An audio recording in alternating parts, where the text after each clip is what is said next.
Hi, and welcome to A Cup of Tea with Steve. It's Pride Month, hooray! So today's guest is a huge ally of the LGBT community. She champions mental health and talks about her own mental health, and she really doesn't need much of an introduction because we all love her. It's Gail Porter. Hello, darling. Hello, I've got my Pride socks on. Hang on. Have you? Yeah, happy socks, Pride. Oh! Yeah, yay! I've actually got my Pride underpants on, but I won't show you those. In case I'm taken off air. Listen, you're a huge supporter of the LGBT community. I've seen loads of pictures of you dressed up at different prides. What does Pride mean to you? Obviously, it's a very important time for everybody, and awareness, and obviously the big march and the party is fantastic. But no, I think it's just so brilliant for everybody to come together and be themselves and not care what anybody thinks. And I mean, I missed it like crazy. I know it's Pride Month, but I'm in and out of Soho all the time. So Listen to one thing that's really interesting, but you do have a black belt in karate. I do. I've got 2 black belts. Yeah, I've got a second dan in karate and I've got a second dan in kickboxing. Now, how important do you think it is that, I always think that should be taught in schools to protect, so women can protect themselves. How important do you think of being, is that something you taught your daughter? Well, I took her to a class and she was not enjoying it very much. She's more of a runner, so she can run away and I'll fight them. I think it's something that children should learn at school, definitely, because it's so important, especially now. I mean, I don't know, I'm in sort of northwest London and I do not like coming home at night on my own. There's usually gangs of groups all standing around the tube at the station, and it really, really intimidates me. And I'm quite, I'm only 5'1" and I've got no hair. So for teenage kids, you see a woman that's got a bald head and they can be a bit unkind, but yeah, I always know that I've got my wee skills, my ninja skills. You mean to say that people actually shout things or say things because you don't have hair? Yeah, not all the time, depending on if they're, high or drunk or something, and one of them showing off to their mates. And then they think it's really funny, but they wait till I walk past and then they'll shout baldy, and I go, I know, thanks for that. I wish they'd do something quite funny, but they never do anything very funny. I know. So is body confidence something you taught Honey as she was growing up, or what did you talk to her about how she? Yeah, well, because I lost my hair when Honey was 2, she's grown up with me looking the way that I look. So, and I was very open to about like food issues and things like that, because I had all sorts of terrible issues with food, overeating, undereating, not eating. She is just like, she's really, really tall, because my ex-husband's very tall. So she's really tall, eats what she wants, wears what she wants. She'll take no, if anyone even looks at me, even when she was little, if he looked at me in a funny way, she'd just go, it's my mum and she's got alopecia. And I go, oh, thanks. She's good. She's cool. So yeah, she's always great with me if I'm having a bad day. I'm worse. She's like my mum. She's exactly me. That's incredibly sexy. I remember Nell McAndrews, the model, shaving her hair off completely and becoming an overnight sensation because of it. And some of the Star Trek have become sex symbols. So it's. I thought maybe I should audition for Star Trek before I get into to get any older, as I've just turned 50. So I thought, right, I need to take a change of career here. I need to go and do something like Star Trek or Star Wars. Prefer Star Wars, but Star Trek, they like the bald look. Yeah. But you once famously posed nude on the front of the Houses of Parliament, or it was beamed up for the God magazine FHM. Is that something you regret doing, or is it an era that you enjoyed? Well, obviously I knew I did the shoot, but they didn't tell me they were going to use the image, and then I didn't get paid for the shoot, and I saw it in the news like everybody else. So that was a massive shock. I didn't know, because it was a PR stunt that they did behind my back. So the first I knew of it was on BBC News in the morning, and there's people outside my house, and I was like, oh my God. never expected that at all. And my mum's on the phone going, "What have you done now?" I wasn't too wise. You know, they just say, "Oh, we haven't got any money." Pretty much like they're saying now, not that they want me for magazines, but anything. Yeah, we haven't got any money, but come along, and they'd get nice clothes for you to dress up in, and then suddenly the clothes would be bikinis, and then the bikinis be coming off. So, but I only ever showed my bottom, I think. I'm not sure what Yeah, the other just ones your were. bottom. I mean, it's, you know, Yeah. I say, and it looked great, by the way. It was a great picture. But I think often the girls would think they were coming to do something, I think, and they were doing something completely different. I couldn't believe it. Someone said to me recently, they went, "Would you ever recreate that?" And I was like, "Are you mad?" No. Who wants to see old 50-year-old arse on anything? Anyway. Joan manages to keep going. I think she's stripped up all the way to probably to now she could do. But I mean, it does, you know, now it's all on Instagram and everything, and girls are stripping off for free, some of them quite happily, and putting it on Instagram. But the thing that worries me is the mental health aspect of it. And I know you're a huge campaigner of mental health, and you go into schools and talk about it. For me, growing up, there was no such thing as mental health. It was, think of the people in China, they're starving. How important do you think it is to talk about it? Oh yeah, I think it's a really important. I think that it's another thing that should be taught in schools. Just have a class a week where you just maybe encouraged to speak out about anything whatsoever. Because if you don't speak about it, you just hold it in. Because I held it in for ages, and then I'd end up going off the rails and locking myself in the house, or going out and partying too hard because I didn't know what to do with myself, and I didn't want to tell my friends because I was embarrassed. And then I was just hiding for ages, and people thought I was busy, and I just kept it that way. And then, of course, remember we all got, well, I had my phone hacked as well, so you weren't trusting people. And with your mental health issues, that was a really bad time, because I thought my friends were selling stories, and I didn't realize that my phone was being hacked. And so mine people too. Yours too, yeah. And So it was a weird only because of the people I knew, and I found out much later it was done. And of course that too, and everyone was suspicious of each other. But I mean, you just said something really interesting. You're too embarrassed to tell your friends. Yeah. And then lies the root. I think we're brought up to believe that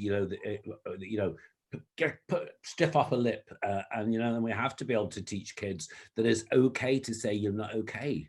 If you are being bullied, it's nothing to be ashamed of, and I think that needs to be taught right from day one at schools. Absolutely, because like you say, it's really, you feel embarrassed, you feel ashamed, and so you don't want to say, "Do you know what, I'm having a really, really bad day."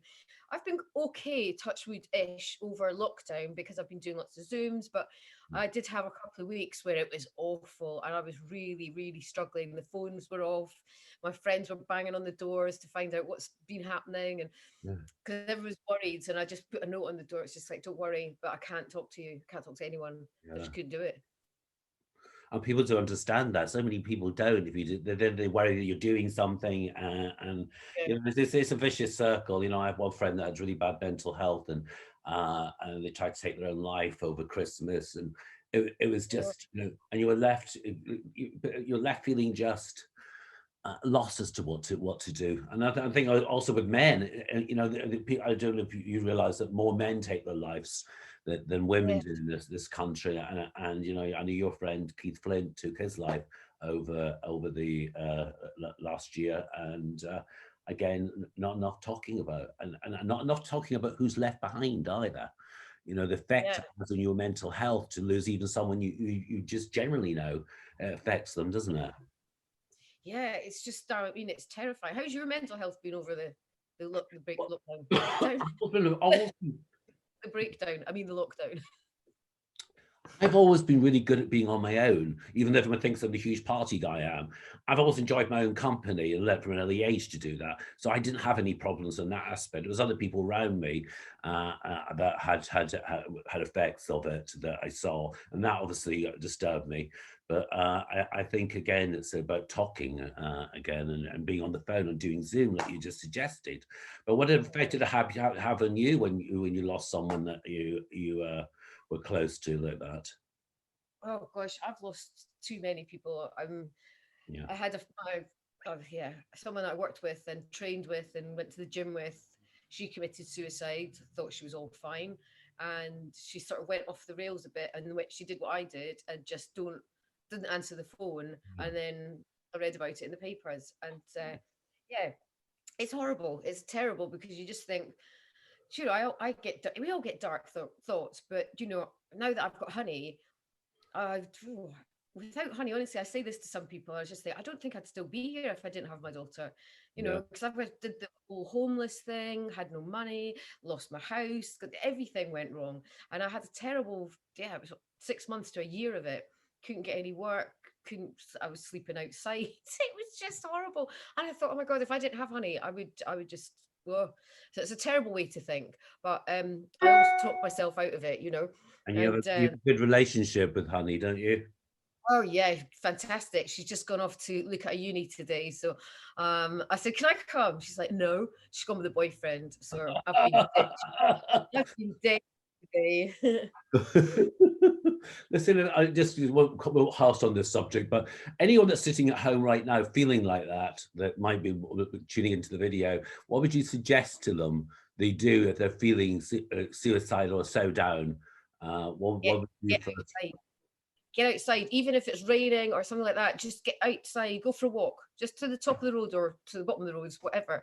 I have to get out because if I put the covers back over my head, Yeah. it's game over. So I would say do that, or put on your favorite movie, or sometimes like your favorite song. And you know, it's hard to get up and do things when you feel like that, you know, when you feel that darkness come over you. But I always find that even if I'm really, really bad, I'll put a hat on, put some glasses on, put a beard on. No, I don't really. I just go out, I'm done. beard on, just look a bit weird.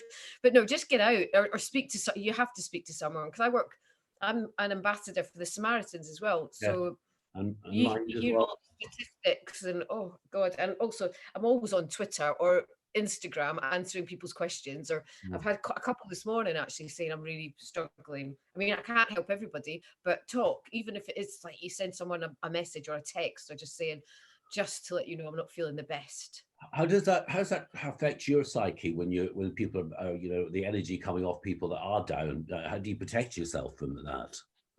Yeah, that's my difficult thing because sometimes I open up myself too much, Yeah. and then you can get loads of messages, and then I become overwhelmed, and I just say, do you know what, you're gonna have to speak to the Samaritans because I can't cope. Yeah. And then sometimes I'm quite happy to chat if someone's having like it's the middle of the night or something, and Yeah. not always because I don't everybody message me. When people Hi, everyone. My phone number is 07. Yeah, but yeah, sometimes I can't cope with it all. But were you on your own totally during the pandemic, or was Honey with you, or were you on your well, own? my dad died just before the Yeah. first lockdown, so he was in Spain. So I spoke to him in the morning, and he had a massive brain hemorrhage in the afternoon and just dropped down dead. So I had to fly over to Spain, identify his body, get him cremated, and bring him back. I got back 2 days before lockdown. So obviously I didn't take Honey to do all that. That's not fair. She went to her dad's, and then when I got back, I'd got COVID. So I was stuck in the house, and so I couldn't see Honey for, oh my gosh, it was a couple of months, 3 months or something. I was really sick, and since then she's been backwards and forwards. So yeah, she's in my bubble, so I get to see her. But you know, she's got her boyfriend and stuff. So she's the vaccine. I've had both, yeah. You know, I've had both. But the light side, what you're not dating at the moment, are you? No, I don't know. What would you be your idea of perfect romantic evening if you had one? I beat the Admiral Duncan to start. Yeah. I don't do romance. I don't do romance. You don't do romance. I thought romance was something that just happened, rather than saying you don't do it. You got bad romantic. I've literally not been on a date for goodness knows how long, and I wouldn't even know what to do. I haven't been on a date in 10 years. I'm about the same. Yeah, must be a Scottish thing. Yeah. As much as it's been a bit hard in lockdown, I've kind of enjoyed my own company, and I love wandering around and going out whenever I feel like it. And I don't think I could cope with someone telling me what they wanted to watch on telly, or I've also got insomnia, so I'm up about 2 o'clock in the morning, and I'll just like have a potter around and make some toast. I would try something crazy. Someone would kill me. There's something to be said about being on your own. And so, what kind of music do you listen to when you're on your own? Well, I try not to go depressed. So I've got my kind of running songs. So anything sort of disco, anything that I don't mind, anything whatsoever. And then also like my kind of Queens of the Stone Age, sort of nosebleedy type music as well, to get me on a good run. But I try not to put too many sad songs on at night time, because then I get all melancholy and it's just like, I can't focus on sad. Is there a concert you'll go see when you're allowed to go see them? Is there anything you'd be looking forward to? Yeah. I'm hosting one in North Berwick, so I'm doing Basement Jacks, so that will be fun.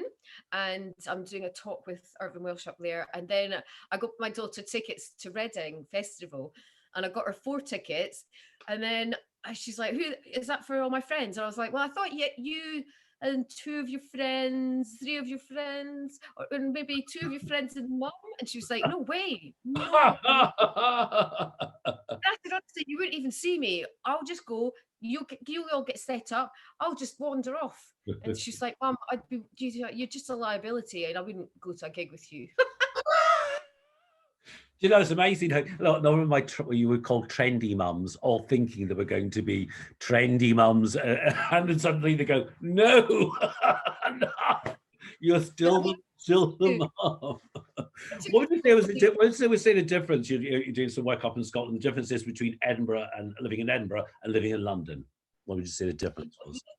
Well, do you know what? I miss Edinburgh like crazy, because it's so beautiful and the air is nicer and everyone's really friendly. But I also like being anonymous in London. Yeah. Because it's so big, you can quite easily just wander around. Whereas in Edinburgh, you'll get off the train and somebody will go, "Oh, you went to school with such and such. You went out with your brother who's that's just getting off the train." And so it's all fun and everything. But then sometimes I need to just like come here and just not everybody. Yeah. So I love it so much. I love going. If you were mayor of London for the day, is there anything you would change? Everything. No, I'd make Pride just all year round for a start. Yeah, have a party once a month. Free jelly babies on the tube, but mind you can't do that now because you're not allowed to touch anything. I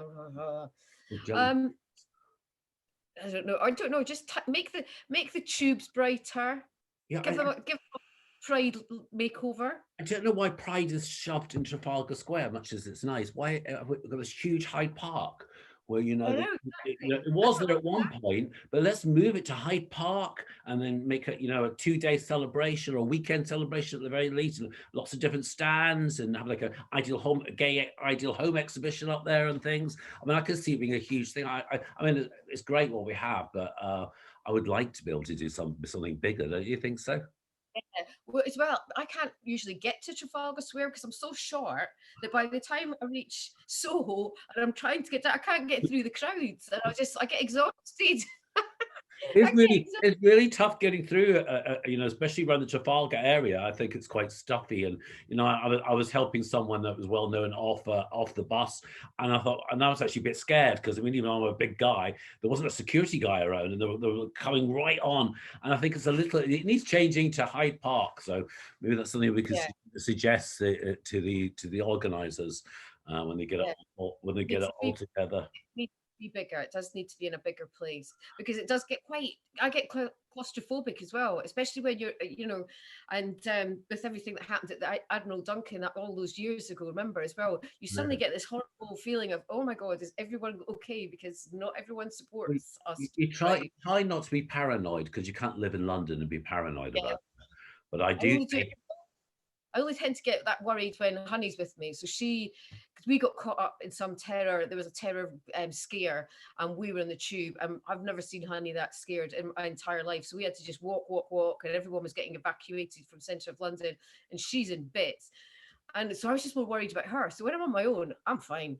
But when I'm with Honey or with friends, I always worry about them. Yeah. But you're right, you can't be paranoid in London because you're just like, you'll have a heart attack. I know, because you can get you wouldn't be able to get the tube, and unless you're you could get the 4 taxis. It's just. It's just not to. But anyway, would you like to say any wishes to anybody for Pride? Any last wishes to everybody? Just have the best Pride month and just do fun things and lots of. Well, we can't really hug, can we? Well, we can. You can hug. No, apparently, I certainly was hugging the other night a bit. So, and I've got. I think that's from being out partying, to be quite honest with you. But listen, well, I can hug, can't I? I'll hug you next time I see you. Yeah, I mean, we had I saw you the other day with hug, but listen, here's a huge happy Pride to you, and thank you so much for joining me. It's been great having a cup of tea with you. Thank you. Yeah. See you later. See you later.